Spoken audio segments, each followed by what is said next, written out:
The Anglophone crisis in Cameroon is one of the most serious conflicts in Africa. As well as thousands of lives lost, it has forced hundreds of thousands from their homes and has directly affected the lives of millions more. So, how did the conflict emerge? What is it about? And is there any hope for a settlement?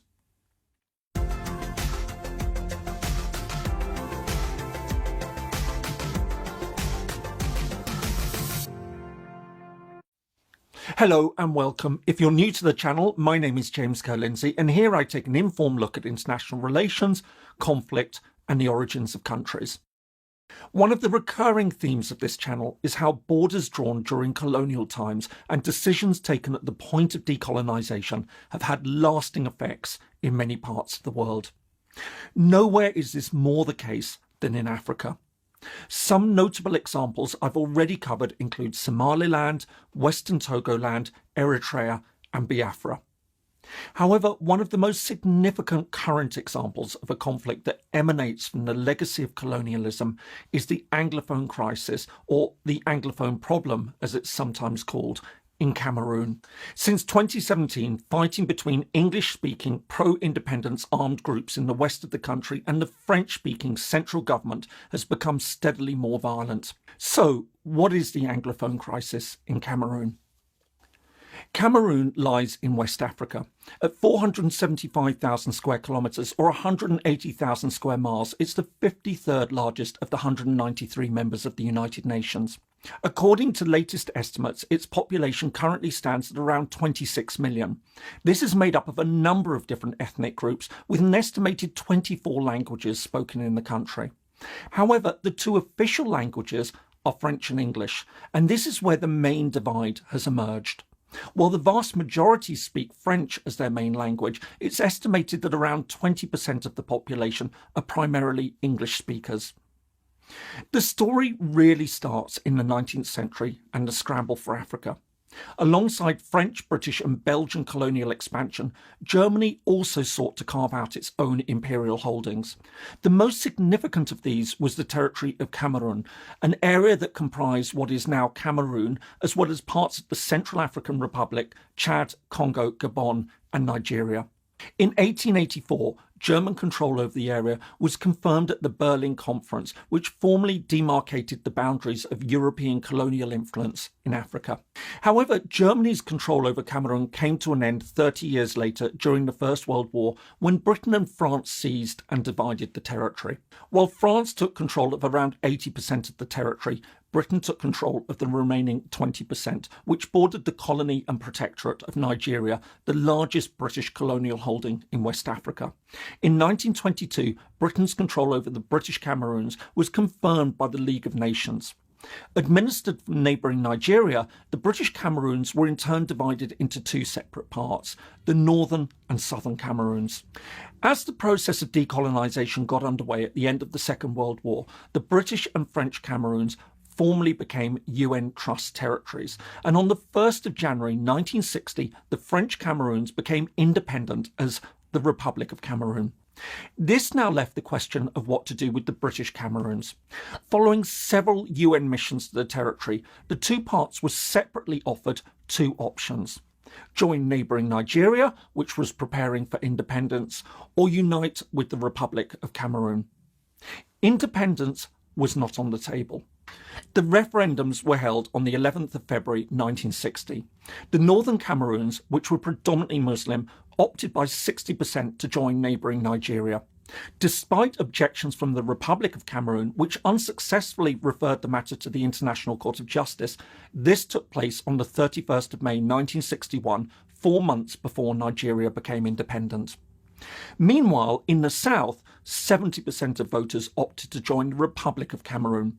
On the 21st of April 1961, the UN formally endorsed the result and called for talks between the sides.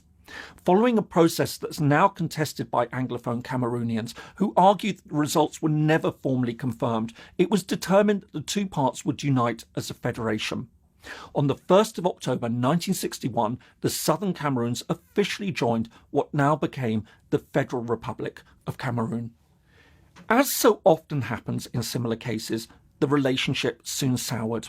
While some Anglophones held senior office, such as John Foncha, the pro-unification premier of the Southern Cameroons, who became the country's prime minister and vice president, most soon felt overpowered by the French-speaking majority, which had constructed a highly centralised federation under Amadou Ahidjo, the autocratic first president of the country. Just a decade later, on the 20th of May 1972, a referendum was held to abolish the federation and grant more powers to the president. At the same time, the country was also renamed the United Republic of Cameroon. In the years that followed, the Anglophone region, now divided into two parts, the northwest and southwest provinces, continued to see its powers decline. In 1982, Ahidjo was replaced by Paul Biya, the country's second and current president. As well as steadily eroding the region's autonomy, he changed the country's name back to the original Republic of Cameroon. It was against this backdrop that various groups from the English-speaking regions of Cameroon came together in 1993 for the first all-Anglophone conference. There they issued a declaration calling for the restoration of the 1961 federal constitution. At the same time, Anglophones began to campaign internationally for their cause. Former Prime Minister Foncha, who had led the Southern Cameroons into the Union, now made the case for a return of the region's autonomy, but with no results. The following year, the conference repeated its demands, but this time insisted that if they weren't met, they would proceed with a declaration of independence. But rather than address the concerns, the government changed the constitution again, essentially erasing the last vestiges of decentralisation, and launched a crackdown on what it regarded as separatism. This led to significant numbers of arrests and sporadic violence. However, by around 2000, it seemed that political unrest had largely been quelled, although pro-independence political activity continued for much of the decade. The current phase of the crisis began in late 2016. As protests erupted over the increasing number of French speakers being posted to the region's schools and courts, the government again launched a crackdown. This rapidly descended into violence as armed groups fought back. On the 1st of October 2017, the anniversary of the incorporation of the Southern Cameroons into Cameroon, a number of groups announced the creation of an independent Federal Republic of Ambazonia, a name derived from the Ambas Bay, where a short-lived British protectorate had emerged in the 19th century around a missionary settlement of freed slaves. While many of the pro-independence organisations favoured a peaceful process, in November 2017 the Cameroon government launched a major armed campaign against dissent in the region. This in turn led to a growing militancy among a number of groups. By the middle of 2019, the situation was becoming increasingly unstable. As well as clashes between government forces and separatists, civilians were increasingly being targeted as well. On top of the several thousand who'd already been killed, it was estimated that over 500,000 people had been displaced by the fighting, with tens of thousands fleeing across the border into neighbouring Nigeria. In addition, Anglophone militias also targeted schools, which was seen as a way for the government to impose French on the local population. Indeed, estimates suggested that 80% of the schools in Anglophone regions were closed. In 2019, as fighting began to spill over into neighbouring Francophone areas, threatening the possibility of civil war, President Biya announced the launch of a major national dialogue. Although the move was widely dismissed by many Anglophone groups, which saw it as a stage-managed propaganda effort, a number of measures were proposed. These included a special status for the two Anglophone regions, the election of local governors, the reintegration of fighters, a restoration of the country to its former name, the United Republic of Cameroon, and the relaunch of major infrastructure projects in the English-speaking regions. While the proposals made some moves towards increased autonomy, they fell far short of a restoration of federalism, let alone demands for full independence that many Anglophones now wanted. Indeed, even many international observers argued that the proposals were insufficient.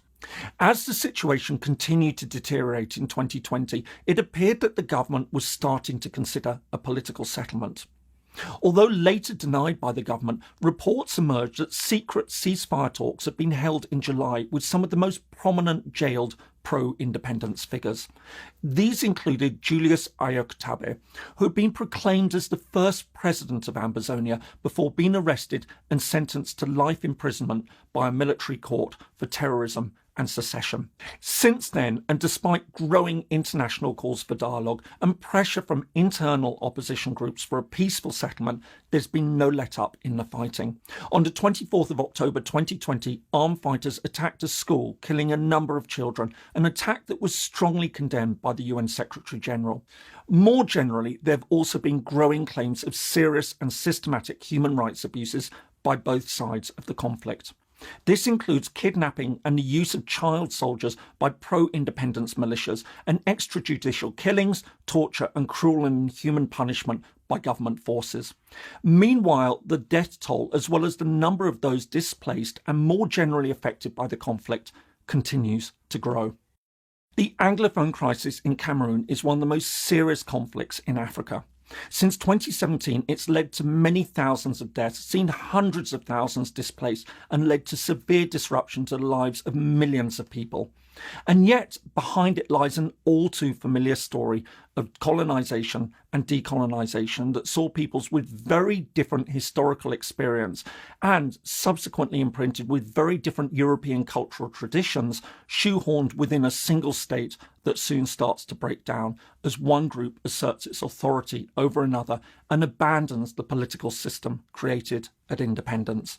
What makes this situation particularly tragic is that there does, or at least did, appear to be an acceptable option to resolve the resentment that led to conflict.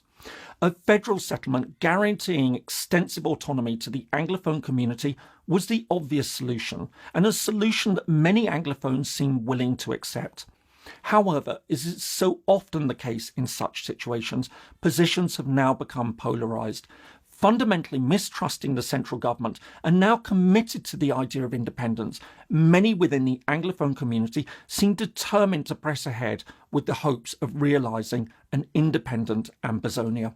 Meanwhile, the central government seems determined to hold on to the territory for no other reason that it sees it as its own, regardless of the fact that after decades of repression and efforts to rid the Anglophone areas of their political and cultural autonomy, many ordinary English-speaking Cameroonians have no wish to continue to be a part of the state.